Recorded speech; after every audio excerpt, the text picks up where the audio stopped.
l'hebdo politique. Bonsoir à tous et bienvenue dans ce nouveau numéro de l'hebdo politique. On fait le tour de l'actu locale et nationale avec un invité pendant 30 minutes comme tous les dimanches. Et ce soir, je reçois Bertrand Houillon, le maire de Magny-les-Hameaux. Chaque dimanche à 18h, c'est l'hebdo politique. Bertrand Houillon, bonsoir. Bonsoir. Merci d'avoir accepté notre invitation. Vous êtes né le 6 juillet 1976, vous avez donc 41 ans. Vous êtes, je le disais, le maire de Magny-les-Hameaux depuis 2012, suite à la démission de Jacques Lolioz. Vous êtes né dans cette ville, oui, vous y avez fait tout votre parcours politique, d'abord au conseil municipal des jeunes, puis conseiller municipal, enfin maire adjoint en 2001 au sport, puis aux affaires sociales. Et je signale que vous êtes également vice-président de la communauté d'agglomération de Saint-Quentin en Yvelines, en charge de la vie associative. L'hebdo politique, Véronique de la Maisonneuve. Alors Bertrand Houillon, il y a quelques semaines encore, je vous aurais présenté en disant maire socialiste de Magny-les-Hameaux. Maintenant, c'est plus le cas puisque depuis fin janvier, vous avez démissionné du PS et vous avez rejoint Benoît Hamon. Pourquoi ce choix ? Parce que je suis socialiste. Tout simplement, il y a des structures. J'étais militant dans une structure qui était le Parti socialiste. Cette structure, je considère qu'elle ne travaille plus sur les idées, mais plutôt sur des personnalités. Elle ne travaille plus sur des idées de progrès pour l'avenir. Elle s'enferme finalement dans des tentatives d'essayer d'apaiser un peu les inégalités en disant vous comprenez, on peut peut-être pas faire tout ce qu'on voudrait en termes de progrès social, il faut bien que l'économie prenne toute sa place. Voilà, c'est pas ma vision des choses. À titre personnel, j'ai forcément certains idéaux d'égalité, de fraternité, d'entraide, de solidarité, de progrès. J'ai jamais considéré que l'économie était une fin en soi, mais plutôt que l'économie est au service de l'humain. Et aujourd'hui, je pense que la structure Parti socialiste a oublié cette partie humaniste. Ce que j'ai trouvé, finalement, dans Génération, j'ai pas rejoint Mouvement de Benoît Hamon. J'ai pas rejoint Benoît, que je connais par ailleurs, bien entendu. Mais j'ai surtout rejoint un mouvement dans lequel il y a des débats d'idées. De nouveau, qu'on soit d'accord ou pas d'accord, ça doit permettre à la politique de retrouver ses lettres de noblesse, puisque la base de la politique, c'est quand même de débattre, de trouver des idées pour que le monde aille mieux derrière. Et quand on évoque aujourd'hui l'ordre économique mondial, quand on évoque aujourd'hui l'évolution technologique, quand on évoque aujourd'hui le chômage de masse, vous le disiez, j'ai une quarantaine d'années, j'ai toujours connu le chômage de masse en France. Toutes les politiques libérales, toutes les politiques de diminution de la fiscalité des plus riches, toutes les politiques de diminution des charges pour les entreprises depuis 40 ans, qu'est-ce que ça a fait ? Chômage de masse, toujours. Donc peut-être que c'est l'occasion d'essayer de trouver encore d'autres idées. Il y a eu le partage du travail à un moment donné, il y a le revenu universel, ça sera peut-être pas ça au final, mais le tout c'est d'aujourd'hui vraiment d'ouvrir ce débat d'idées qui n'existe plus dans quasiment aucun parti aujourd'hui. Alors juste un mot quand même sur votre élection, vous avez été élu sur une étiquette, est-ce que ça ne va pas un peu déboussoler vos électeurs ? J'ai pas été élu sur une étiquette, j'ai jamais considéré que les étiquettes étaient quelque chose de valable. À titre personnel, en étant socialiste, j'ai adhéré à une structure dans laquelle il y avait à la base des débats d'idées pour continuer de progresser. C'est une structure comme n'importe qui et tout le monde devrait participer au débat politique. Je l'ai fait un moment, voilà. Les électeurs m'ont élu en tant que Magnicois pour être élu municipal dans une commune et travailler pour la commune. C'est pas pour être parti socialiste ou parti de je ne sais quoi. Alors vous parlez de débat d'idées, il y en a effectivement dans le nouveau mouvement de Benoît Hamon, il y en a eu tout l'année dernière au moment de sa campagne. Le fait est qu'il faut aussi à un moment être au pouvoir, il faut pouvoir les appliquer, ces idées. Il n'a pas recueilli énormément de voix, au niveau national en tout cas. Est-ce que son mouvement va pouvoir exister vraiment ? C'est tout ce que je souhaite, puisque en effet... il n'y a pas eu de débat pendant la campagne des présidentielles. Il y a eu un démarrage de débat pendant les différentes primaires qui ont eu lieu. Et je trouvais même ça très intéressant parce qu'on commençait à se rééloigner finalement des batailles de personnalité. C'est Benoît Hamon qui a d'ailleurs lancé tout le débat de fond. Ensuite... la campagne présidentielle est venue, ça a été une bataille marketing, ça a été une bataille de personnalité, ça a été une bataille surtout, il ne faut pas que l'extrême droite vienne au pouvoir, et tout a été tourné autour de personnalité et de l'extrême droite. Donc forcément, à partir de là, le débat d'idées, il est inexistant, et dans ce cadre-là, la personne qui porte du fond n'existe plus non plus. Donc, pour vous, Emmanuel Macron n'a pas siphonné les idées de droite et de gauche. C'était vraiment juste un duel de personnalité. C'était juste un duel de personnalité. Après, aller demander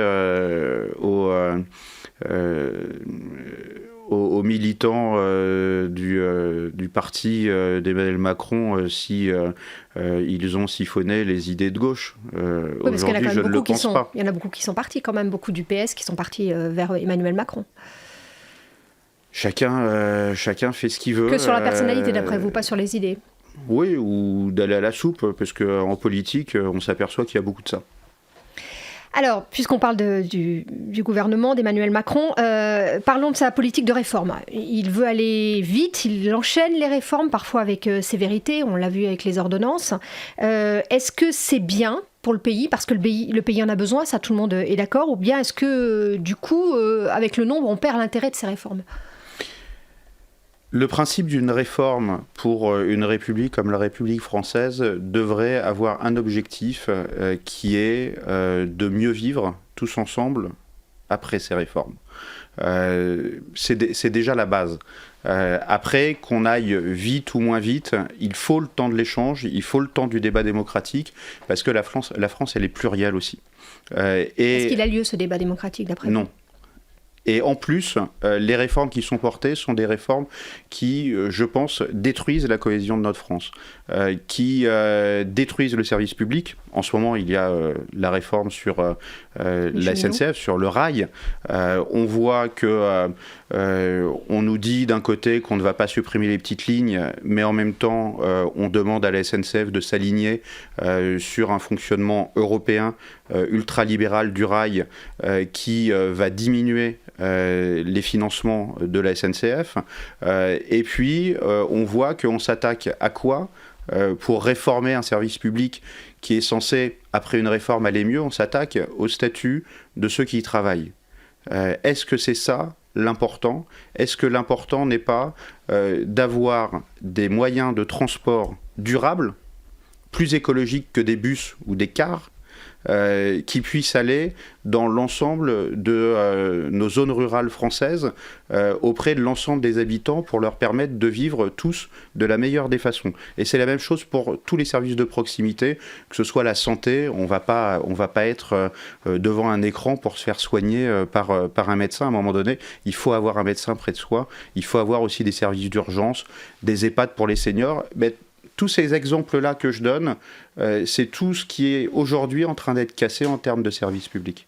Et pourtant, ce service public ne va pas vraiment ou dans des bonnes conditions vers les gens, justement, notamment la SNCF. Il y a du retard, il y a des mauvaises conditions de circulation, il y a des mauvaises conditions de sécurité, etc. Donc il faut bien faire quelque chose et pourquoi pas privatiser ? Alors, pourquoi il y a des retards ? Pourquoi il y a des problématiques de sécurité ? Depuis très longtemps. Pourquoi il y a des problèmes d'entretien ?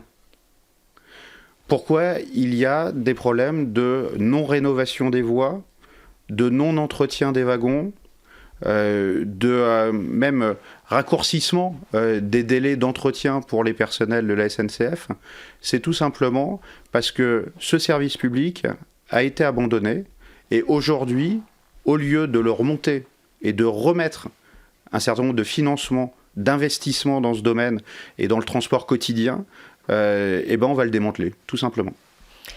Oui, mais alors remettre de l'argent, ça veut dire être loin des économies dont la France a besoin. Ça veut dire faire des investissements pour l'avenir. Et les investissements, c'est pas le fonctionnement. Et dans nos collectivités, on sait bien la différence. Puisque dans nos collectivités, notre fonctionnement, il n'est pas en déficit. Alors, puisqu'on parle d'Emmanuel Macron, vous avez l'une de ses porte-paroles dans votre municipalité, Aurore Berger. Est-ce que les débats du coup municipaux sont un peu plus enflammés ? Est-ce qu'elle est présente ? Est-ce que c'est différent depuis l'arrivée d'Emmanuel Macron à l'Élysée ? Vous savez, elle a été un peu présente avant, elle est un peu présente après. Pas de grand changement. Pas de grand changement. Ce que je souhaiterais de tous les élus, et notamment des élus municipaux, ça serait qu'ils soient présents dans toutes les réunions dans lesquelles ils devraient être. Le message est passé. Alors, on va continuer sur le fond. Parmi les décisions gouvernementales qui vous ont un peu inquiété, il y a cette circulaire Gérard Collomb sur les migrants. Pourquoi est-ce que ça vous inquiète ? C'est notre responsabilité. En France, on doit pouvoir accueillir toutes les personnes, qu'elles soient proches ou loin de nous, qui sont en difficulté. Je dis ça, c'est pas des gens qui viennent vous piquer votre travail, qui viennent vous voler. C'est des gens qui aujourd'hui se trouvent dans une situation de guerre ou dans une situation économique tellement grave qu'ils ne peuvent plus manger, ils ne peuvent plus se vêtir, ils ne peuvent plus avoir une vie digne. Ici, en France, malgré toutes les difficultés qu'on peut avoir, malgré la pauvreté qu'il y a, les personnes qui ont la possibilité aujourd'hui de se loger, de se nourrir, qui ont un travail, doivent prendre leurs responsabilités, tout simplement. Que ce soit pour les personnes plus pauvres qui sont à côté de chez soi, que ce soit pour accueillir des personnes qui sont dans des zones de guerre et qui fuient tout simplement pour leur sécurité et pour leur vie. J'ai eu la chance, voilà, ça me tient vraiment à cœur parce que j'ai eu la grande chance d'avoir une discussion avec une famille à Manille-les-Hameaux qui vit aujourd'hui et qui a retrouvé la vie. Voilà. J'ai pris connaissance du parcours qu'ils ont eu depuis la Syrie. C'est atroce. Et c'est pas l'objet de faire du misérabilisme, c'est tout simplement que quand nous, on a la chance de vivre correctement et qu'on a la possibilité de donner cette chance-là à d'autres, eh ben qu'on le fasse, tout simplement. Et je trouve totalement honteux qu'on ait un ministre de l'Intérieur qui demande qu'on ait des personnes qui aident les migrants à passer, par exemple, pour leur sécurité à travers les Alpes et qui demande à ce que ces personnes-là soient condamnées. Je trouve ça totalement ignoble et digne d'un temps dont on ne devrait plus reparler en France. Ce que dit Gérard Collomb, ce n'est pas de laisser à la porte les gens qui viennent de pays en guerre, c'est plutôt de faire comme un tri pour essayer de voir justement ceux qui en ont réellement besoin, parce que la France ne peut pas accueillir tout le monde. Parce qu'on voit bien que dans certains pays, c'est vraiment la catastrophe, l'arrivée de migrants, et ça commence à être le cas en France. Ceux qui viennent en France... Vaut mieux peut-être ne pas les recevoir plutôt que les recevoir dans de mauvaises conditions. Ceux qui viennent en France... et qui viennent en Europe de manière générale, puisqu'on voit bien que la France est une porte d'entrée aussi pour beaucoup pour aller en Angleterre. Donc c'est pas forcément la France la destination finale. Le problème est peut-être le fait que l'Angleterre ne joue pas son rôle aussi. Et là, à un moment donné, les frontières, au lieu de les fermer, il faut peut-être les ouvrir. Voilà. Et aujourd'hui, la France ne le demande pas à l'Angleterre. Ne fait rien de ce côté-là. Et par contre, après on nous dit oui mais on devrait regarder telle personne, on jugerait qu'elle en aurait réellement besoin. Quels critères ? Est-ce qu'on peut se permettre de critériser l'acceptation ou non de la venue d'une personne. Quels sont les critères ? C'est ce que vous demandez au ministre de l'Intérieur. Quels sont les critères ? Est-ce que ce sont des critères sur le pays d'où ils viennent ? Est-ce que c'est le critère sur le fait, chez vous, c'est pas la guerre, c'est la famine, donc vous pouvez vous débrouiller avec ? Est-ce que les critères, c'est vous êtes d'une région dans ce pays où ça va à peu près, mais par contre, vous avez aucune chance d'avoir du travail. On l'a compris. On passe à la deuxième partie de cette hebdo politique. L'hebdo politique. La deuxième partie donc, de cette hebdo politique consacrée à Bertrand Houillon. Une autre interrogation est liée au rapport qui a été fait par le gouvernement sur les collectivités locales. Vous êtes maire, je le disais, d'une collectivité locale, vous êtes vice-président de l'agglo. Il y a eu une baisse des dotations, suppression de la taxe d'habitation, des emplois aidés. Voilà. Est-ce que ça vous inquiète aussi, ça ? Et est-ce que c'était là qu'il fallait faire des économies, d'après vous ? Les collectivités sont... la source de toute l'énergie qu'il y a en France, puisque dans nos collectivités locales, c'est le dernier rempart de la République pour tous les services de proximité, pour tous les besoins des habitants. Et en plus, les élus municipaux, on est les élus que les gens peuvent voir très facilement. Au-delà de ça, les collectivités ne peuvent pas être en déficit sur leur fonctionnement. Ça veut dire que tous les services à la population, toute cette partie de fonctionnement est toujours équilibrée en fonction des ressources que nous avons. Après, sur l'investissement, on fait comme un foyer qui prend un emprunt parce qu'il finance sa maison sur 40, en tout cas nos équipements sur une trentaine d'années, parce que c'est des équipements qui sont sur la durée et donc qui bénéficieront à l'ensemble des générations. Ce n'est pas le cas de l'État.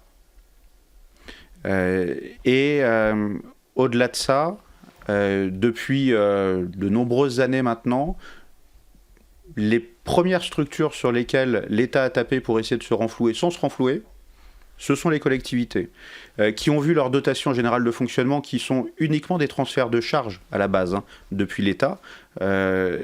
Ces dotations ont diminué sacrément, plus de 3 fois.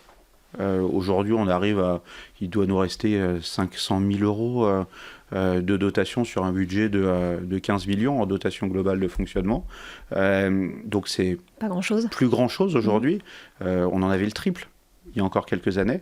On a dû tout serrer, et tout serrer notamment sur les services de proximité. Ce qui fait la cohésion de base de notre République. Et aujourd'hui, qu'est-ce qu'on nous dit ? Deuxième phase, maintenant qu'on vous a pressé à fond, eh bien on va vous enlever la gestion de vos ressources, et notamment de la taxe d'habitation. Comment ça s'appelle ? Ça s'appelle tout simplement une recentralisation.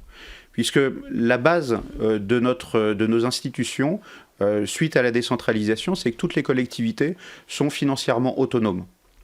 Aujourd'hui, avec l'État qui nous dit qu'en 2018, il va le reverser intégralement à la collectivité ce qu'il reprend et ce qu'il prend directement sur la taxe d'habitation, on n'en est pas sûr sur les années suivantes. Et c'est plus nous qui le récupérons, c'est plus nous qui le choisissons en tant que collectivité. Donc il n'y a plus cette liberté et cette autonomie qui existait dans les collectivités et qui nous permettait d'ajuster en fonction des besoins locaux tel ou tel service. Donc c'est très clairement une recentralisation, à se demander si à un moment donné on ne va pas revenir à un ancien régime dans lequel on a un pouvoir absolu qui décide pour l'ensemble. Alors, je le disais, vous êtes également vice-président de la communauté d'agglomération de Saint-Quentin en Yvelines. Le nouveau président, Jean-Michel Fourgousse, a souhaité que les vice-présidents de l'opposition soient de l'opposition. Comment ça se passe ? Est-ce qu'il y a des tensions ? Est-ce que cette agglomération qui commence à être importante avec beaucoup de villes arrive, elle, à trouver, par exemple, puisqu'on parle financement, un budget sans problème ?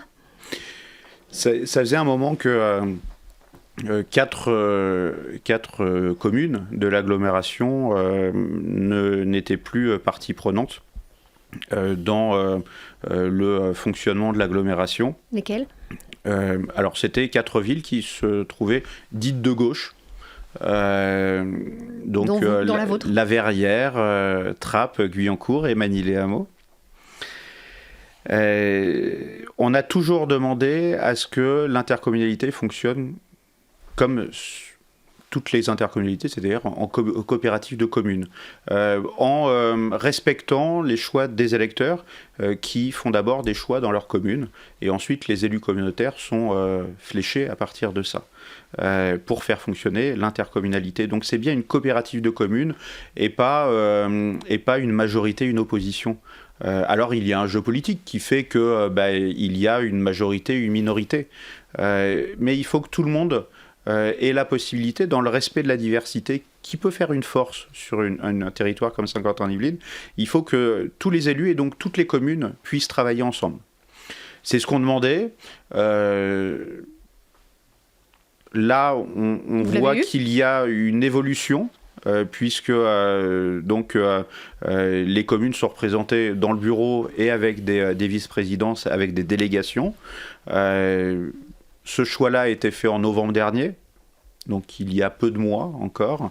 Maintenant, il faut qu'on continue d'apprendre à travailler ensemble, ou à réapprendre à travailler ensemble. Voilà, est-ce que c'est compliqué justement d'avoir une présidence qui est différente de ses vice-présidents, de certains de ses vice-présidents ? Est-ce que votre voix, est-ce qu'on entend votre voix ? C'est déjà arrivé auparavant. Le fait de ne pas avoir un travail en commun a été une intermède.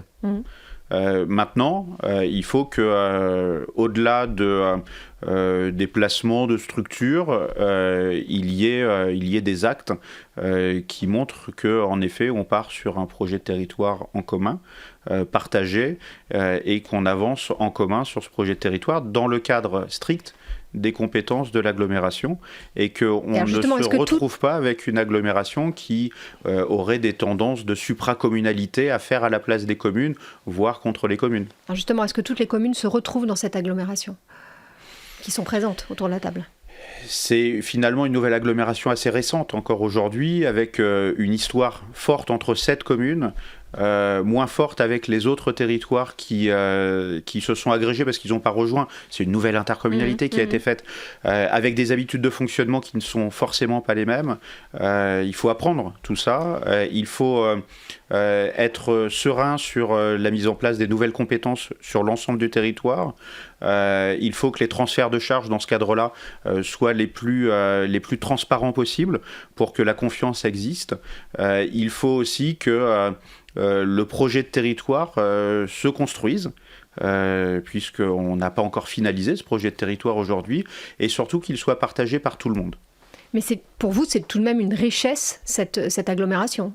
C'est pas un strate de plus dans l'administration l'agglomération est une vraie richesse. Et sur un territoire comme Manille-les-Hameaux, on a eu l'occasion de le voir à plusieurs reprises. En termes de transport en commun, dans une partie plus rurale comme la nôtre, en termes de transport en commun, en termes de réseau de médiathèques, ça peut être le cas aussi en termes de réseau de déchetterie et de ramassage des déchets. Si on n'oublie pas que nous sommes une multipolarité, c'est-à-dire avec des centres qui sont proches des habitants et pas une ville-centre qui cumule l'ensemble des services et vers lesquels les habitants doivent aller. Une dernière petite question avant de finir cette émission. Votre commune a été récemment au cœur d'une info qui a été sortie par le Canard enchaîné et qui prétendait que l'abbaye de Port-Royal, qui se trouve sur votre territoire, pourrait bientôt être attachée au château de Versailles. Alors, rumeur ou réalité ? Inquiétude. J'avais eu connaissance de cette rumeur il y a quelques mois et qui est parue dans le Canard enchaîné. Entre-temps, je n'avais pas entendu qu'il y ait une information dans le Canard enchaîné. J'imagine bien. Et j'avais alerté notre député avec lequel nous avons eu l'occasion de rencontrer une conseillère technique de la ministre de la Culture. C'était en début de semaine.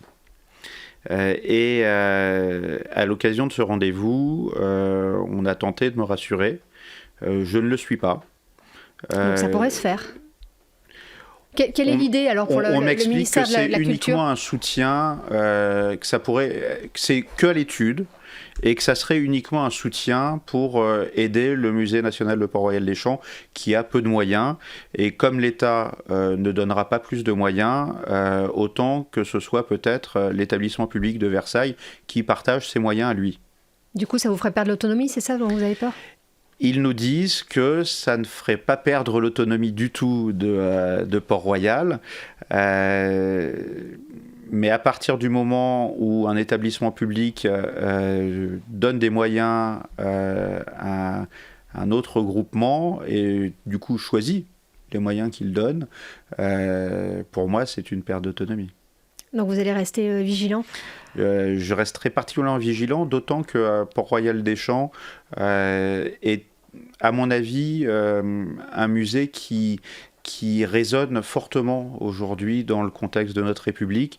Port-Royal, ça a été un débat sur l'évolution des idées religieuses en France à l'époque d'un absolutisme.